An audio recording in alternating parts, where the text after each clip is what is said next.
Subscribe,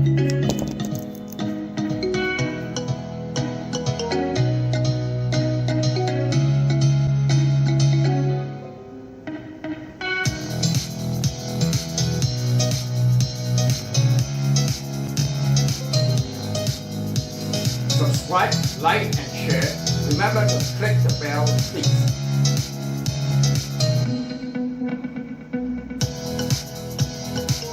Good evening, guten Abend, bonsoir, buenas noches to investors in North and South America. Ohio gozaimasu, 안녕하세요, 各位早晨. Good morning to investors in Asia. Buenas noches, guten Nacht, good night to investors in Europe and Africa. I'm Daniel speaking from Hong Kong. It's 31st October here and 30th in Wall Street. This time I will talk about number one, the different performance of the three major indices. Number two, recommendation of high dividend stocks. Number three, interest rate cycle. Number four, Russian-Ukraine conflict. For the past week, three major indices went in different directions. Let's count the wave of Dow Jones for at least the market. The counting of waves of last week for the 5 downward wave is like this. 1, 2, 3, 4, 5, and it's part of the downtrend ABC, and thus form the truncation. So now we have to start counting from the truncation of double bottom. Wave 1 is the breakthrough of the top line of double bottom. Wave 2 is the end of pullback.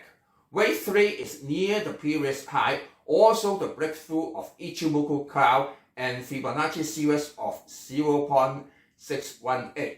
Wave 4 cannot be confirmed yet, for wave 3 may develop into second half and we will have to observe.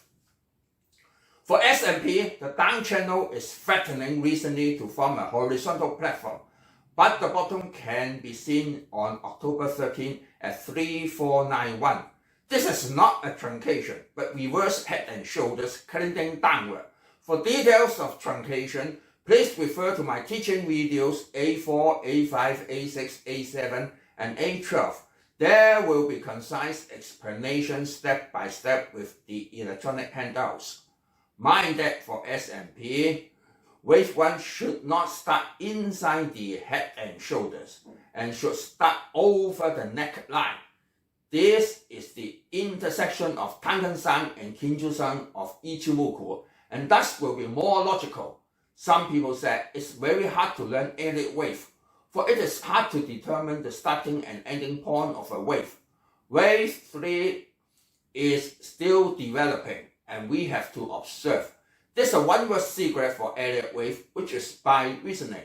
It is said that $1,100 billion had entered the market to buy at low from Wednesday to Friday. So for NASDAQ, it is in the same position of S&P. For the downtrend wave, we can count out 1, 2, 3, 4, 5 in the same manner and form a reverse head and shoulders. But the bottom of 10438 is a strong threshold of psychological barrier, 10,000 points, and thus cause a rebound after the CPI announced and people buy on bad news. This is a rare case. We will count it next week. According to the grand wave of Dow Jones from January 5th at 36970 to October 3rd of 28594, last closing is 32861, and the rebound already over Fibonacci series of 0.50 of 32782 and penetrated the Ichimoku cloud. Wave 3 may develop into second half or at once wave 4. Anyway, we'll have to observe. But the next stop is apparently at 0.618 of 33768 and the starting of current wave of August 16 at 34282. Furthermore, from this top to the bottom of previous wave, which is also October 3rd of 28594, the Fibonacci Time Zone shows that it just entered a new zone and still have further time for rising, which means we can wait for wave 5 to come. Even the same basic wave already passed through the Fibonacci series of 0.618. Mind that the recent trend of Halloween in Latin America and South America is much more celebrated in a joyful manner. They have a 3-day celebration which is beneficial to retail sales and entertainment. This is the Arabian language. That means the spread is so far. So MCD and PEP had a sharp rebound and can take profit at least half now. But KO, LOW, HT, and CRM can wait furthermore. Since wave 3 is going to an end, it's not worthwhile to chase at this level. Better wait for the retreat of wave 4. But normally, people would be afraid if it does not retreat, they will lose a chance. And entering at this level will be very risky. So better buy some high dividend stocks. Even if it turns down, still can continue to get the dividends. Last video, I recommended the QYLD, and people asked me if there were any alternatives. It's the PFLT, an asset management stock. It also pays out dividend at every month, but fixed at the rate of US dollar 0.095. Previous closing price is at $11. The annual rate is at 10.36% of $1.14, not payable by end of the year, but by every month, which means the actual rate is much higher. For at the first month, you already can use the dividend for reinvestment of the next 11 months before year end comes.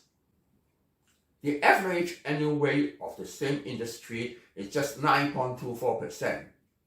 And average of the whole market is just 2.69%. That means it's on top of other stocks. It also means after 9.64 years, you can get back all the money you invested. And the rest inside your account is total profit. The second one is an EFT of an energy stock, PSEC. Mind that the dividend is fixed at the rate of US dollar 0.06 and payable only 4 times a year, so much lower than PFLT. Previous closing price is just $7.24. Whole year dividend is $0.72. Anyway, it's 9.95%. It also means after 10.05 years, you can get back all money you invested, and the rest inside your account is total profit. Mind that these two stocks are even rising, but weaker than the track of Dow Jones. Anyway, they can penetrate through the track of bull and bear market in the next 10 years.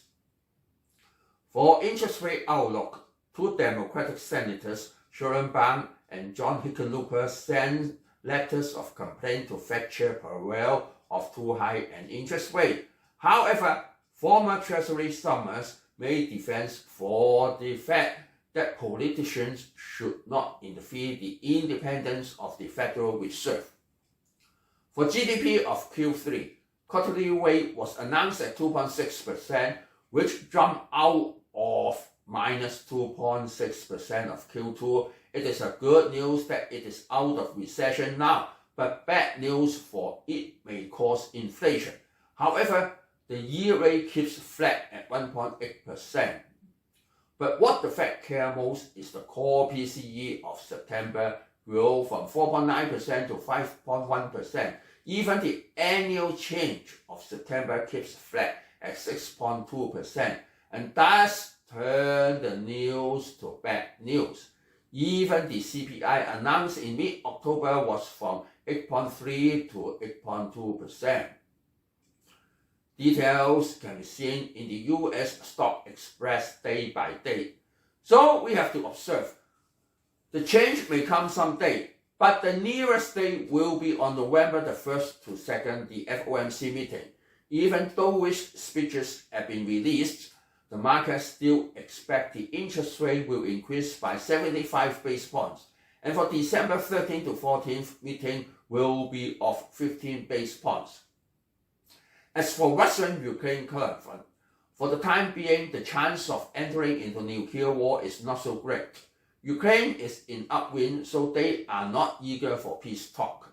Russia is in downwind and wishes to have peace talk so as to end the heavy burden of military expense and Western sanctions.